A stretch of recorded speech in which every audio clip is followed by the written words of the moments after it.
बहड़िया परिवार को बहुत बहुत साधुवाद है, जिन्होंने भगवान की अविरल भक्ति की कथा को रखकर संपूर्ण विश्व में प्रसाद की महत्वता को जानने का मौका दिया। क्योंकि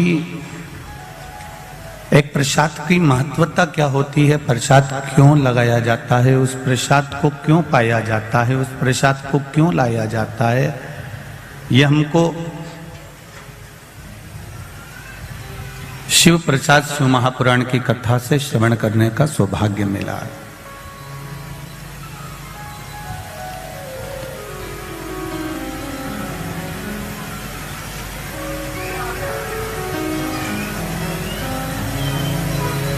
परमात्मा को प्राप्त करने का साधन क्या हो सकता है?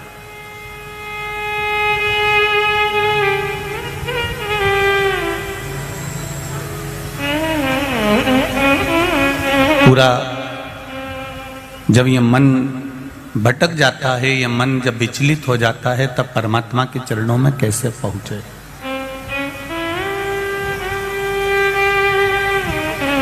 भगवान के चरणारविंद में इस चित्त को, इस मन को ले जाकर कैसे छोड़ा जाए? महाराज,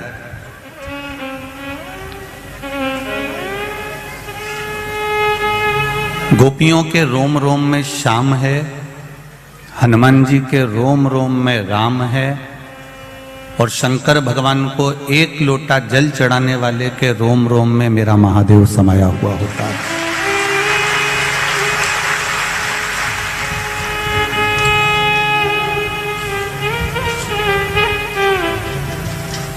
गोपियों को जैसे उनके रोम रोम में श्याम समाया है, तो गोपियों को श्याम का दर्शन हो जाता है। हनुमान जी के रोम रोम में राम समाया है, तो उनको राम का दर्शन हो जाता है।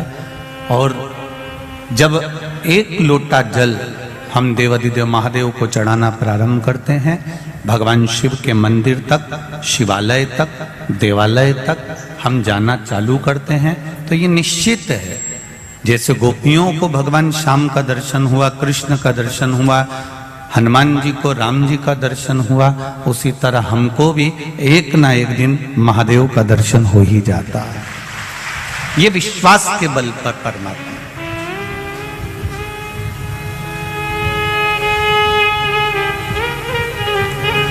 फौज में नौकरी शरीर देखकर होती है,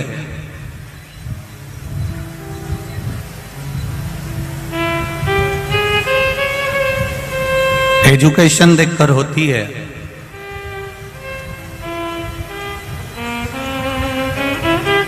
पर भगवान के भक्त की जो नौकरी है,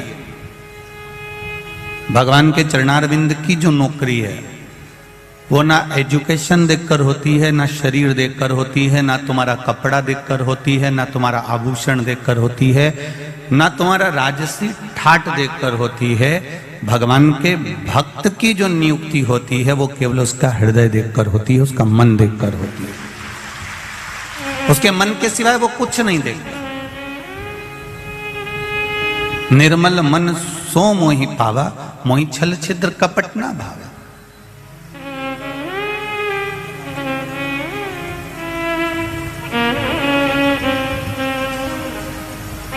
कल कथा में आपको कहा था कि किसी माता ने लिखा कि उसने पत्र में पीछे 6 लिख दिया था,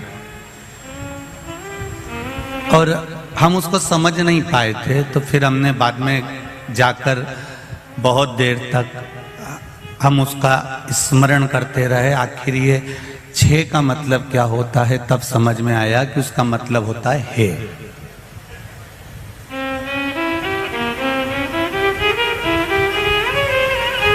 अब एक बात निकालने में आई कि आखिर गुजरात वालों ने ये 6 कहां से निकाला।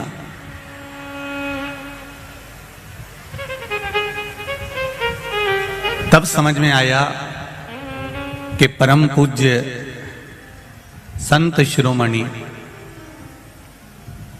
बैकुंठवासी भागवत के रसिक श्री रामचंद्र जी डोंगरे जी महाराज ने भागवत जी के महत्तम के 6 शब्द को यहां लेकर आए हैं। तब समझ में आए।